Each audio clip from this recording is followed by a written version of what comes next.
Well, hello, and welcome to this live stream from this channel, Life Lessons from the Bible. Hope everything is going well with you, and looking forward to have some good discussions and looking at some interesting topics just in this brief live stream as we look at some current events, of course, and some things that relate to Bible prophecy and what's going on in the world today as it relates to Bible prophecy. As many of you know, this channel is mainly about Bible prophecy. We talk about some other topics. Sometimes we talk about health, healing, but the main topic, really, or the main focus of this channel is generally Bible prophecy, current events, and how those current events play into Bible prophecy. And so this is what we will be continuing with today in this live stream. And it wouldn't necessarily be a long live stream, but it will be um, short but focus on some of the current issues, some of the global current issues. So we're going to be looking at some of the social issues in the world today that's causing some instability, some global instability issues, which is being caused by social issues. We'll be looking at some of the financial issues on a global level again, and again, how those things are affecting some of the stability of governments and countries. We'll be looking at some major prophetic events, some recent events that happened that are of major prophetic concerns. And then we'll be kind of summing it up and looking forward, making some projections as to what we should be expecting as we go forward. And so this is what we're going to be covering, some of the things we are going to be covering today. As it relates to social upheavals and social problems which cause political instability, well, we know if we have been following the news that there have been a lot of issues globally, uh, social issues in so many different countries in the last few years, actually, from the pandemic in the early in 2020, 2021, 2022, and even all the way up to now with all the wars and so on. We know that there are a lot of global social issues. One of the interesting things is if we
some go through it and see some of the more situations that it speaks about.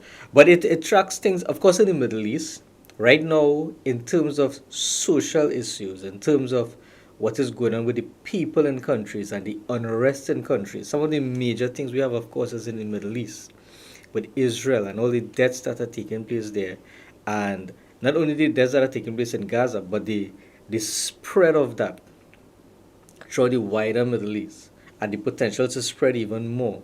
And then also, of course, there's issues with Russia and Ukraine and how many other countries are already involved in that. May not be involved directly in warfare and fighting against Russia, but in providing arms and armament and in providing a political support as well, military aid and all these things like that. And this website, Crisis Watch, also gives information about things going on in Mexico, very interestingly. Some of the unrest going on there. It's situations going on in Mozambique.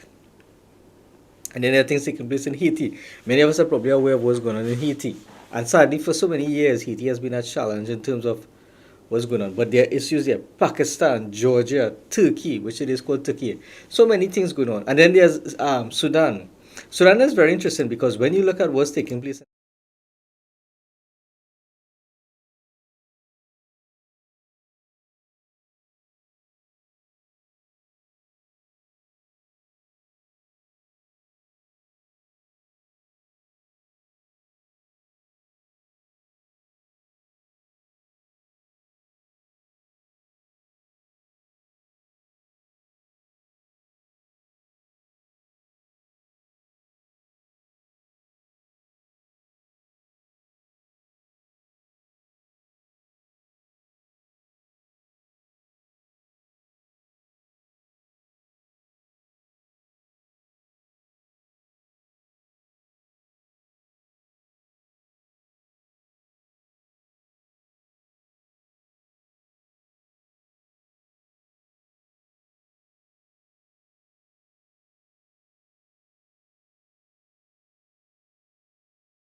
When you think about all these things, when you see all these things, you got to realize that we are really in a very unstable place. The environment on a global scale is very unstable. And interestingly, when you look at the projections, it seems as none of these things will be getting better. But also, what we have right going on right now is some governments or many governments that are not stable, many governments that are not really functioning well.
The interesting thing is that what's going on in the EU is just one example of the instability and some of the weakness in governments worldwide. And it's also one of the reasons why elections that have happened in this year, last year into this year, have seen changes in governments. A good example of that is the United States, where the Republicans have been voted in, replacing the Democrats. And one of the reasons many people point to for that is the economic challenges, and people not being happy with how their governments have been handling the grappling with the economic problems. But the point in all of this is when you have social unrest and you have people rising up and different groups, different sects in a country coming and clashing against each other, and then you have a lot of hardships economically, and you put on top of all of that weak leadership. And when we say weak, we mean weak in terms of governments not being able to function effectively. A lack of leadership or weak leadership in an environment of all this unrest really it creates the right scenario for a lot of um, worsening situations in countries, and that is where we are headed. Very sad to say. The condition is ripe for further economic collapse and social disorder. And so, if we were to project things based on where we are seeing things now, based on where they were, where they are now, on a global level, we could project and see that there's even more economic hardships to take place. One of the things also that a lot of people more and more have been looking at is the um, what people view as the manipulation of the economies of countries and the finances of individuals. It may, excuse me, mainly because of the internet and now the advent of social media, more and more people have been becoming aware of um, organizations as the World Economic Forum, the Bilderberg Group and their meetings, and many other groups like that. And people have become more and more skeptical of how these groups function and the influence that they have over governments and over the economics of countries.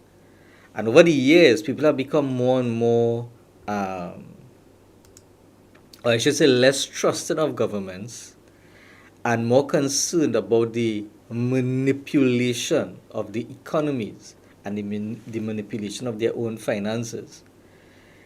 Very interestingly, in 2008, when there was the collapse, the financial collapse in the United States, and of course that had a whole set of ripple effects all over the world. Coming out from that, today we are in 2024, the number of millionaires and billionaires, I mean, it has increased many, many times, many, many fold. And the divide between all these rich and ultra rich and the other group of people is becoming more and more. You know, we used to have a very strong middle class, and there is still that middle class, but it seems as though it is becoming a greater divide between the haves and the have nots. And a lot of people view this as the result of the way the economies of the world have been designed to function. You know, many people believe or think, for various reasons, that there is a deliberate plan, there's a deliberate way that governments and especially groups like the World Economic Forum have been approaching the world economy. And they have been managing it in such a way that they purposefully cause some of the divides in the economic status of people, and they purposefully cause some of the challenges that we see. So, for example, one of the groups that people are very concerned about is this group.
We begin to see things like this. This poses, it brings up many red flags. It causes persons to have many questions, and so people more and more are skeptical of their governments and how their governments make economic decisions, and not only how they make decisions, but the reasons behind their decisions.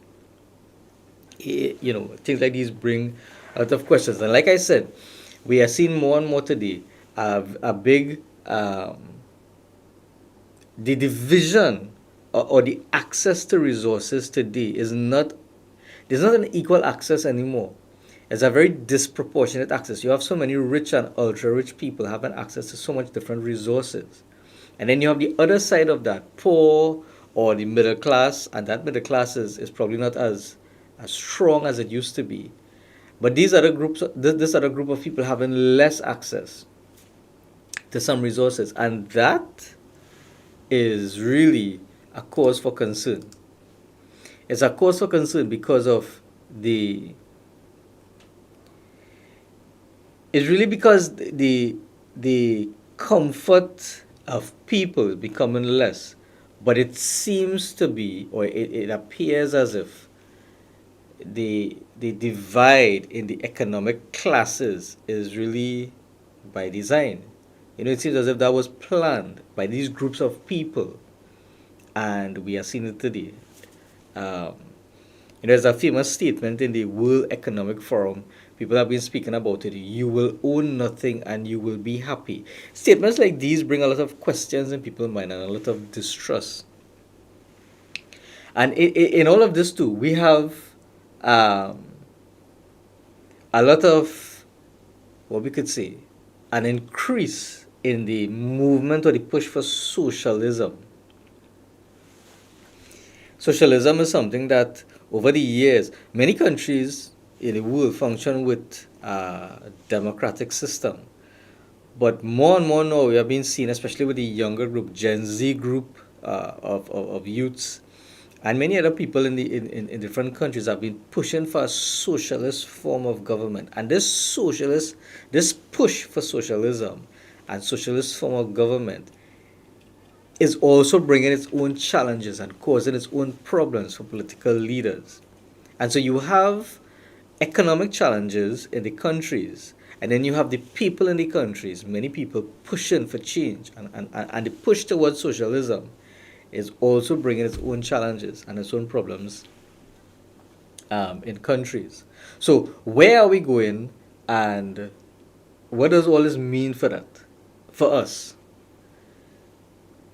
We in these times we are living in have been seeing some major prophetic trends. Besides all of these global economic issues and political issues, we have also been seeing a number of prophetic trends. And these prophetic trends are very interesting. One of this, of course, is the increase in tension in the Middle East between Israel and its neighbors. First of all, it started off with Israel and Gaza in October last year um, with Hamas. And then it spread, of course, to Lebanon. And then the Houthis got involved. Hezbollah in Lebanon, the Houthis in Yemen. And then, of course, there are some other little groups in Iraq. And then, of course, the biggest of them was Iran. We saw this year the direct attack of Iran on Israel.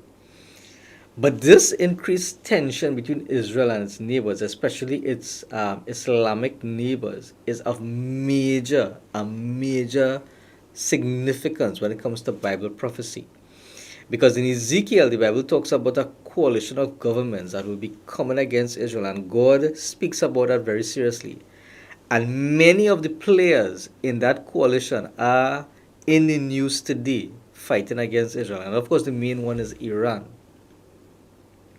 And so, what we see taking place right now is major, what we could say, milestones or major events that contributes to some of these key prophetic events spoken of in the Bible.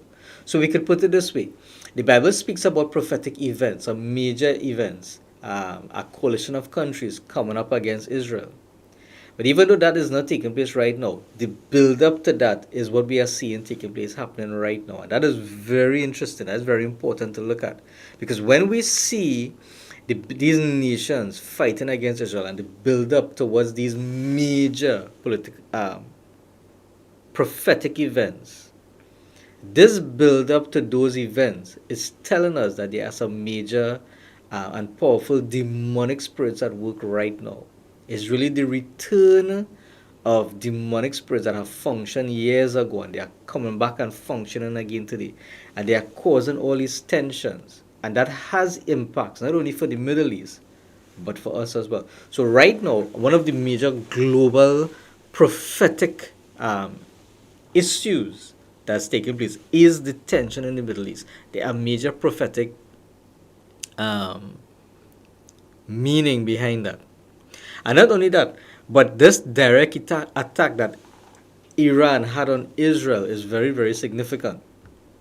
The, there never was a direct attack like this, and it is very significant right now. It's very significant because Iran is one of the major countries that would be in that coalition, Iran and Russia. that coalition that comes against Israel. And the direct attack of Iran on Israel that happened earlier this year is very significant because it is bringing things closer and closer towards that coalition. And then the election of in the United States, the recent election is very interesting. It is not a prophetic event, but it has a lot of significance with Bible prophecy. The election of Donald Trump is very interesting because Donald Trump's focus on um, his country as opposed to globalism, his focus on America first rather than globalism is a big blow to the globalist agenda.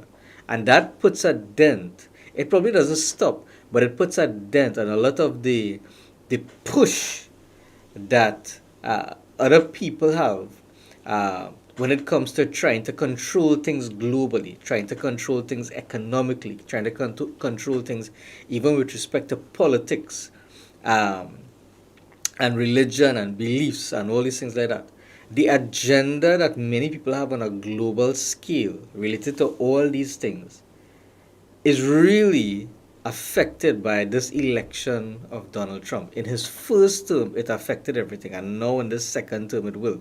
Because his thinking and his ideas clash with many of the ideas of the globalist elites and people who want to get the world heading in a particular direction.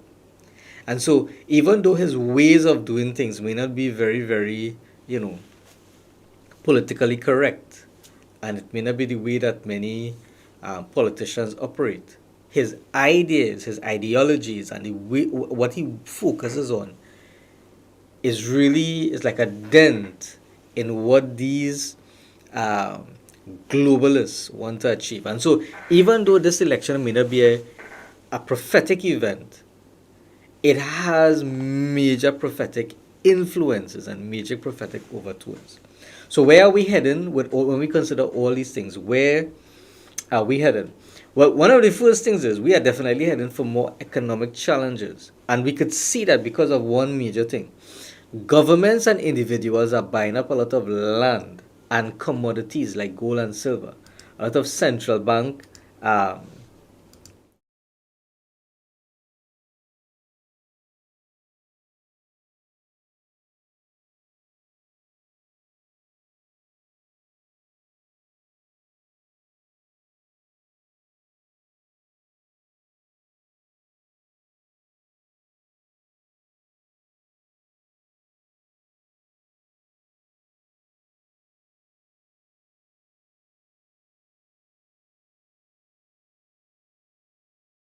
we use today is not backed by anything hard like gold and silver. It's really fiat currency.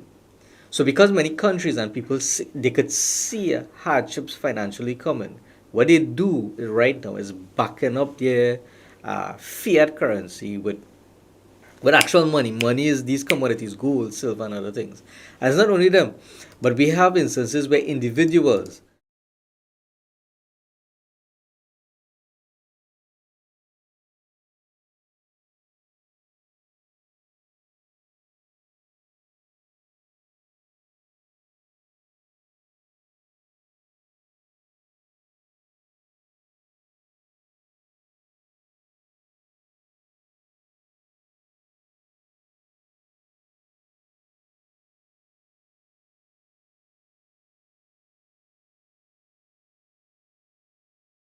land. It makes people think that something is coming, and these governments and these rich persons are seeing the crises coming. I mean, we have crisis now, but they are seeing the things getting worse, and they are doing things now to prevent themselves from having hardships at that time. So, there is more economic crises coming and more challenges coming, and we need to prepare for that. We need to prepare for the decline of our currencies. And when currencies decline in value, that means we have inflation. It means prices soar. It means more hardship. And so we need to prepare for that. We need to put ourselves in a position where if our currencies decline in value, we still have hardcore assets that we could uh, depend on to see us through. Because, I mean, we could see it. So much inflation taking place in the world, and countries trying. Some countries have their currencies devalued to be able to cope. But that's one of the things. More economic challenges that we'll be seeing, and not only economic challenges in terms of you know inflation, prices going up, but there'll also be more a greater divide between the haves and the have-nots. Especially when you read the book of Revelation, you see that. You see a lot of economic problems that will be taking place. So, if we project where things are heading, there'll be more economic challenges and there'll be greater divide between the haves and the have-nots. And then there'll be a move, more and more movement away from nationalism to globalism. This will be pushed more and more as a solution to deal with all these crises. The reasoning that we will be given by global leaders and business leaders, like especially people from the World Economic Forum, they will say to us, because of the challenges that we are having, we need to move away from nationalism to globalism so we could bring our resources together and deal with the economic challenges and the financial challenges.